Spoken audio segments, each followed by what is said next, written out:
Assalamualaikum warahmatullahi wabarakatuh. Selamat pagi, berjumpa lagi dengan saya Ibu Cynthia.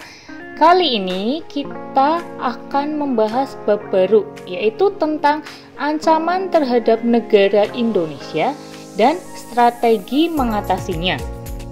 Pada materi kali ini kita akan membahas yang pertama itu tentang ancaman militer terhadap keutuhan NKRI dan strategi mengatasinya. Dan yang kedua, ancaman non-militer terhadap keutuhan NKRI dan strategi mengatasinya. Kita harus mengetahui potensi yang ada di Indonesia. Kita sebagai negara yang besar, terdiri dari pulau-pulau yang dipisahkan oleh selat di antara kedua pulau, maka kita itu mempunyai kekayaan yang melimpah, baik kekayaan alam maupun kekayaan budayanya. Nah, dari hal itu bisa juga terjadinya suatu ancaman. Ancamannya apa sih? Ancamannya karena kita tadi jumlah penduduknya yang banyak, akhirnya kita mudah berbeda pendapat. Selain berbeda pendapat, ada juga yang mempunyai perasaan kedaerahan yang sempit. Maksudnya itu, dia itu sangat membangga-banggakan kebudayaan daerahnya, tetapi tidak mau menerima kebudayaan dari daerah lain. Nah, selain itu juga ancaman yang lain pun termasuk ancaman dari luar negeri. Karena tadi kekayaan alam kita banyak, kekayaan budaya kita banyak, akhirnya menarik pihak luar negeri itu untuk mengeklaim kekayaan yang seharusnya menjadi milik Indonesia. Hal ini tentunya sangat mengancam integrasi nasional. Nah, lalu apa sih pengertian ancaman? Ancaman itu merupakan setiap usaha dan kegiatan, baik dari dalam negeri maupun luar negeri, yang dinilai membahayakan kedaulatan negara, keutuhan wilayah negara, dan keselamatan segenap bangsa. Banyaknya ancaman di Indonesia itu salah satunya karena letak negara Indonesia. Nah, secara geografis, Indonesia itu terletak di antara dua samudera, yaitu Samudra Hindia dan Samudra Pasifik. Dan secara astronomis, Indonesia itu terletak di 6 derajat lintang utara sampai 11 derajat lintang selatan, dan 95 derajat bujur timur sampai 141 derajat bujur timur. Nah, tentunya kalian pernah mempelajari ini di materi IPS atau materi geografi, bahwa letak Indonesia yang sangat strategis ini memungkinkan ancaman itu muncul dari beberapa arah. Karena letaknya yang strategis, jadi negara-negara lain itu mudah untuk menyerang Indonesia. Selain dari negara lain pun, karena yang tadi negara kita itu luas, jumlah penduduknya banyak, memungkinkan munculnya banyaknya ancaman dalam negeri juga. Sekarang kita masuk ke jenis-jenis ancaman. Ancaman itu dibagi menjadi dua, yaitu ancaman militer dan ancaman non-militer. Kita akan mempelajari dulu apa sih ancaman militer. Menurut pasal 7 ayat 2 Undang-Undang Nomor 3 Tahun 2002 tentang pertahanan negara, bahwa ancaman militer adalah ancaman yang menggunakan kekuatan bersenjata yang terorganisir dan dinilai mampu membahayakan kedaulatan negara, keutuhan wilayah negara, serta keselamatan segenap bangsa. Ancaman militer ada yang berasal dari dalam negeri, ada juga yang berasal dari luar negeri. Kita akan membahas yang dari dalam negeri. Di antaranya ada pemberontakan senjata. Nah, pemberontakan senjata ini itu melawan pemerintahan yang sah, merupakan suatu bentuk ancaman militer yang dapat menggoyahkan roda pemerintahan. Contoh yang pernah terjadi di Indonesia adalah DITI atau Darul Islam, Tentara Islam Indonesia. Jadi pada waktu itu Darul Islam itu membuat yang namanya Tentara Islam Indonesia. Hal ini bertujuan untuk mengubah Indonesia itu menjadi negara Islam. Yang selanjutnya adalah peristiwa PRRI, Pemerintahan Revolusioner Republik Indonesia. Nah, gerakan ini itu muncul pada tahun 1950 di Sumatera. Dan gerakan ini tuh merupakan gerakan pertentangan antara pemerintah RI dengan daerah.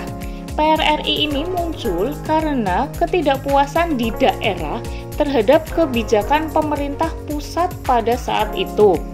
Dan yang selanjutnya ada Permesta, merupakan gerakan militer yang dideklarasikan oleh pemimpin militer negara Indonesia Timur.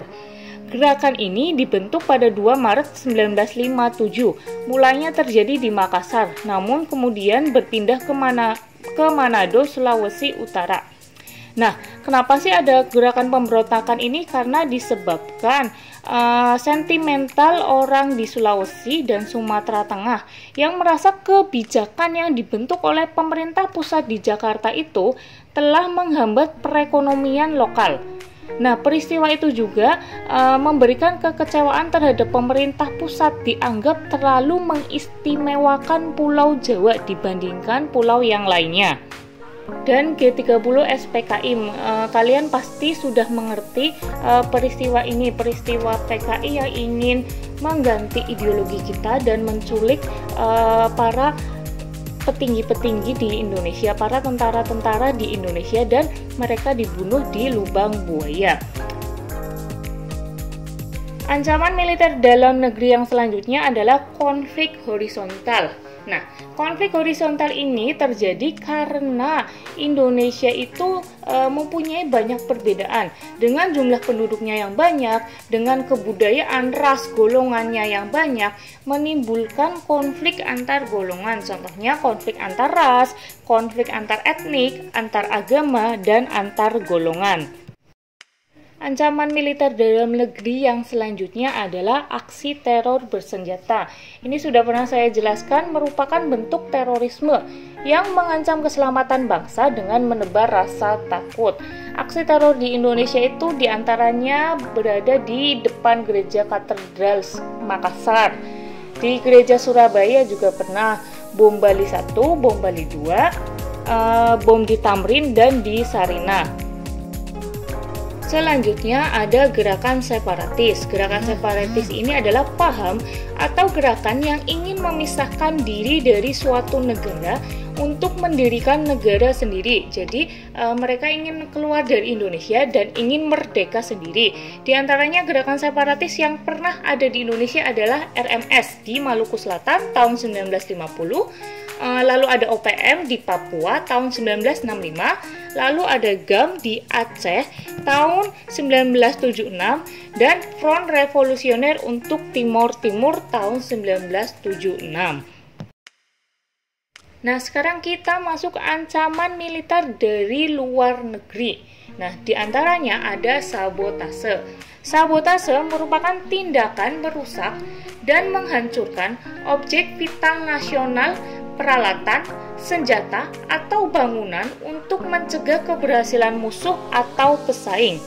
Di antaranya sebenarnya ini sabotase ini tidak hanya dari luar negeri, tapi dari dalam negeri pun bisa terjadinya sabotase. Di antaranya ada sabotase jalan untuk aksi demonstrasi. Jadi misal ada para pendemonstran yang sampai memblokade jalan, itu juga salah satu bentuk sabotase. Terus pada waktu itu terjadi penyadapan saluran telepon Bapak SBY oleh pihak negara Australia pada tahun 2009. Nah, ini kan dari luar negeri. Terus ada pencurian minyak tahun 2016 di PT Medco dan INP Indonesia. Lalu ada pengeboman ke Dubes Australia tahun 2004. Ancaman militer dari luar negeri yang selanjutnya adalah pelanggaran batas wilayah.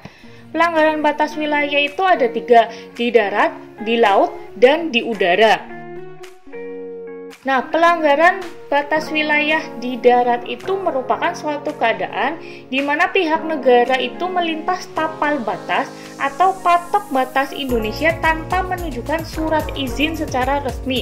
Jadi, pelanggaran wilayah darat itu kan berarti daratnya itu nyambung. Jadi, hanya dipisahkan oleh patok atau tapal batas biasanya.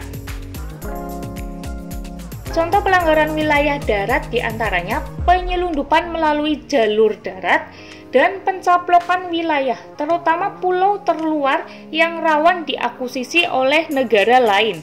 Di antaranya pulau yang pernah diakuisisi oleh negara lain adalah Pulau Sipadan dan Pulau Likitan yang diakuisisi oleh Malaysia. Lalu bagaimana sih strategi mengatasi ancaman tersebut? Di antaranya patroli di wilayah perbatasan. Nah, patroli di wilayah perbatasan ini harus sering dilakukan karena jika kita meleng sedikit maka patok-patok itu atau tapal-tapal batas yang digunakan untuk perbatasan itu maka akan dipindah oleh negara lain. Seperti contoh kita sering berkonflik dengan Malaysia karena tapal batas dan patok kita itu sering dipindah. Terus mengganti tapal batas yang hilang, memperbaiki tapal batas yang rusak. Nah, seringnya pelanggaran batas wilayah darat ini karena tapal batas dan patok punya Indonesia itu hilang atau rusak. Jadi kita tidak tahu pasti patoknya itu harusnya ada di mana karena memang itu sudah hilang, biasanya dicuri atau dirusak, memang sengaja dirusak. Dan yang selanjutnya adalah pembaruan alutsista TNI Angkatan Darat. Alutsista kita itu memang sudah bagus, tapi masih banyak kekurangan dan masih perlu diperbaharui lagi agar kita para TNI di sana itu menjaga perbatasan wilayah itu lebih lengkap lagi peralatannya. Selanjutnya, pelanggaran wilayah perairan merupakan suatu keadaan di mana kapal negara asing itu memasuki wilayah perairan Indonesia tanpa seizin Indonesia. Nah, kejadian ini kan sangat banyak terjadi di Indonesia. Kapal-kapal dari Cina, kapal-kapal dari Malaysia, Singapura itu masuk ke wilayah perairan Indonesia untuk mengambil kekayaan yang ada di Indonesia, terutama kekayaan ikan-ikan dan terumbu karang yang ada di Indonesia.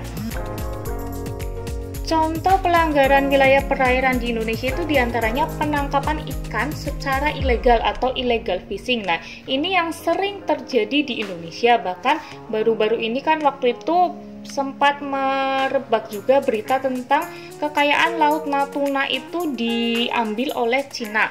Padahal Kepulauan Natuna itu merupakan masih satu wilayah Indonesia yang termasuk dalam zona ekonomi eksklusif Indonesia.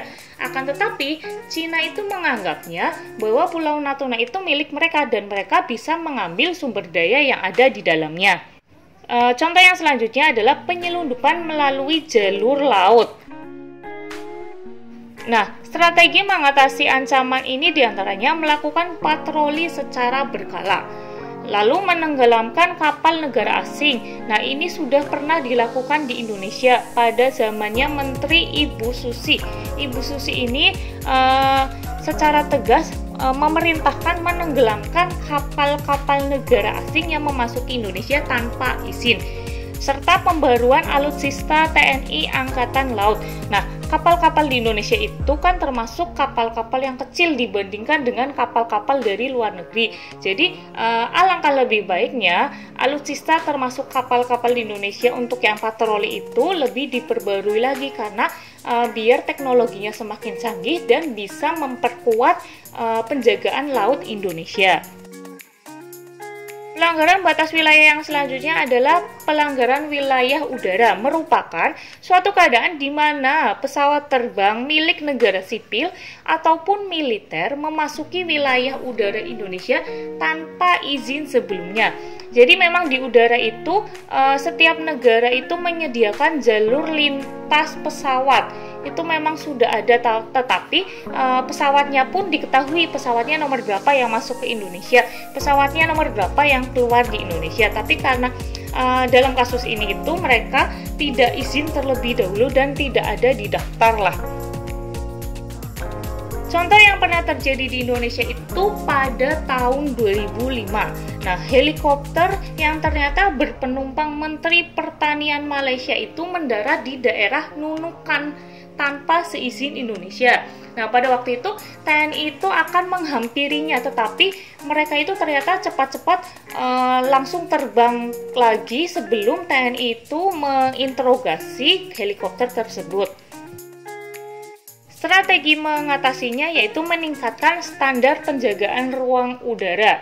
Nah, ruang udara kan perlu yang namanya pesawat tempur, perlu yang namanya prasarana dan prasarana yang memadai, sehingga lagi-lagi tadi pembaruan alutsista TNI Angkatan Udara.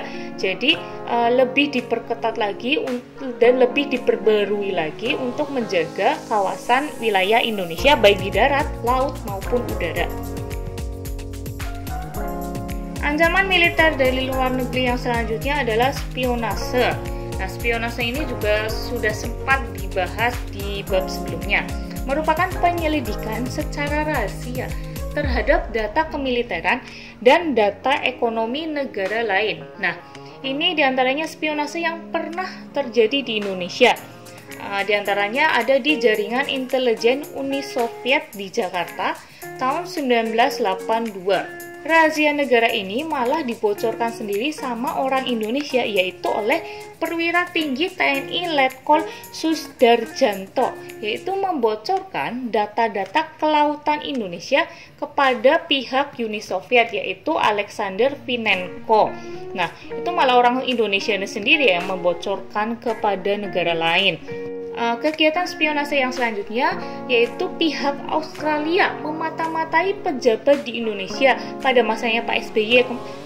Di contoh yang sebelumnya juga sudah dibahas ya, yang telepon selulernya Pak SBY disadap. Nah, itu juga salah satu bentuk sabotase dan salah satu bentuk spionase. Ancaman militer dari luar negeri yang terakhir adalah agresi militer. Merupakan suatu penggunaan kekuatan bersenjata oleh negara lain yang mengancam keselamatan segenap bangsa. Jadi agresi militer ini merupakan serangan dari negara lain untuk menguasai negara yang dituju. Contoh agresi yang pernah terjadi di Indonesia, yaitu agresi militer Belanda I, yaitu pada tanggal 21 Juli 1947. Mereka itu, Belanda itu, walaupun Indonesia sudah merdeka, ingin menguasai sumber daya alam di Pulau Jawa dan Sumatera.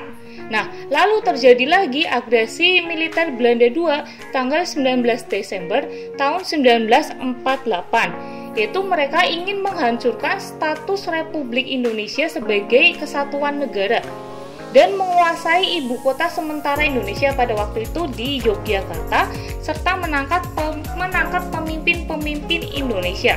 Nah, jadi walaupun waktu itu Indonesia sudah merdeka, tetapi Indonesia masih diserang oleh Belanda, namanya agresi militer Belanda. Sekian materi tentang ancaman militer di Indonesia. Terima kasih, kita lanjutkan nanti minggu depan ke subbab selanjutnya. Assalamualaikum warahmatullahi wabarakatuh.